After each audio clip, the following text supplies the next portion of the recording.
الله الرحمن الرحيم الصلاة والسلام عليك يا رسول الله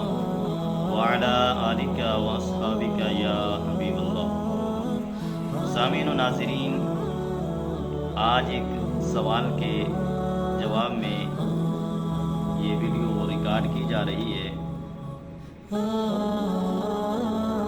غسل جنابت واجب ہونے کے بعد کیا فوراً اس بندے پر غسل کرنا لازم ہے یا وہ رات کو سو سکتا ہے، صبح اٹھ کو غسل کر لے؟ تو صحیح بخاری اور صحیح مسلم کی روایت ہے، حضرت عمر بن خطاب رضی اللہ تعالیٰ عنہ حضور کی بارگاہ میں عرض کیا، انہیں رات میں جنابت پہنچتی ہے تو آپ صلی اللہ علیہ وسلم نے فرمایا وضو کرو،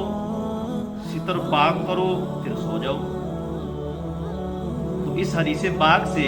یہ معلوم ہوا کہ حضرت عمر بن خطاب رضی اللہ تعالیٰ عنہ یہ سمجھتے تھے کہ غسل کرنا اس بندے پر جس نے ہم بستری کی ہے فوراً لازم ہو جاتا ہے۔ تو آقا علیہ الصلوۃ والسلام نے فرمایا کہ وضو کرے، ستر کو پاک کرے، سو جائے، صبح اٹھے غسل کر لے۔ تو اس روایت سے یہ بات معلوم ہوتی ہے کہ آقا علیہ الصلوۃ والسلام کا یہ فرمانا، یہ حکم استحبابی ہے، سنت مستحبہ میں سے ہے کہ جس انسان نے اپنی بیوی کے ساتھ ہم بستری کی ہے اس پر غسل لازم ہو گیا ہے، اب وہ اگر رات کو سونا چاہتا ہے وضو کرے،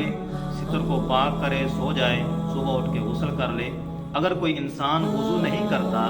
ویسے سو جاتا ہے، تو اس بندے کے لیے یہ نہ حرام ہے نہ یہ ناجائز ہے،